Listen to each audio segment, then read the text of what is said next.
So you just heard those magic words, we have a deal, and now you just have to get through escrow and you can move on to the next stage in your life.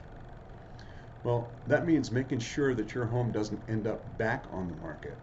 So here are 6 steps you can take before you list and during the escrow process to make sure everything goes smoothly all the way to closing when we return. So carefully consider your sales price, number 1.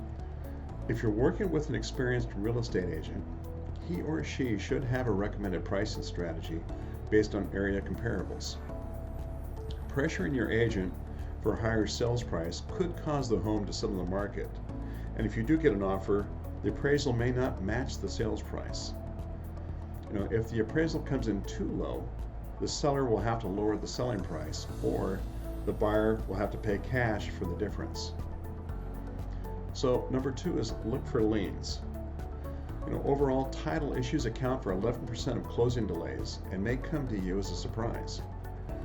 Sometimes clearing up title is as simple as verifying that a debt has been paid and recorded correctly. That's the same way you would clear up errors in a credit report.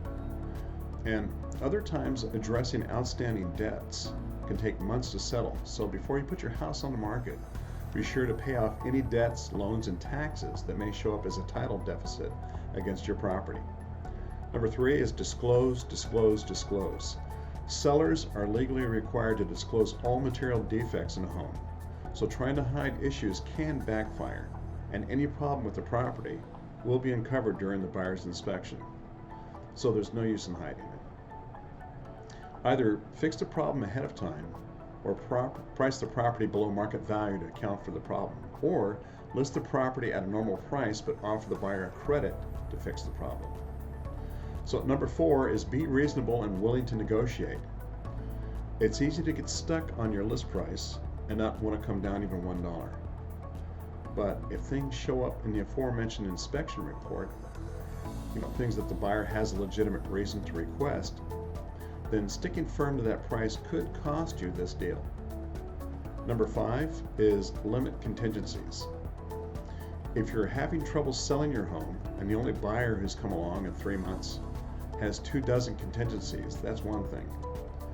Or if you have a couple of offers and one who doesn't need to sell their other home, before securing financing on yours, it's a pretty easy call, right? So obviously the offer price and other factors like the overall financial strength of the buyer are extremely important. But the great thing about having limited contingencies is that you have a clearer path to closing. So number 6 is stay friendly with neighbors.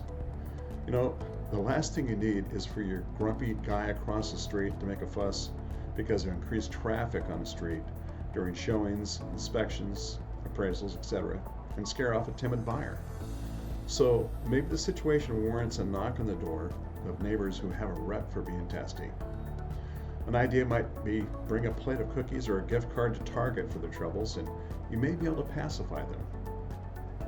If you have any questions at all about selling your home, you can always reach me at 702-845-8540.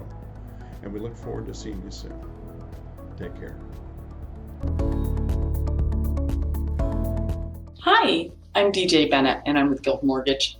What I wanted to talk with you about today is how to interview a lender. There's a lot more questions to ask than just what's your rate and what are your closing costs.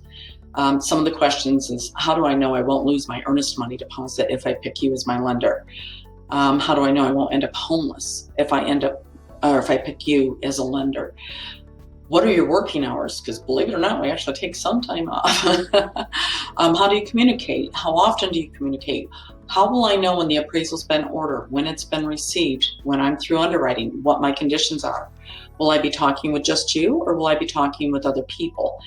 Ask all these questions and please give me a call at 702-401-1108 and I'd be happy to provide you with an entire list of questions to ask that you'd be welcome to ask me or any other lender that you'd like to talk to. It's a big deal. It's a big debt. So make sure that you're well prepared and that you ask the right questions. And I know the questions to ask. Talk to you soon. Bye-bye.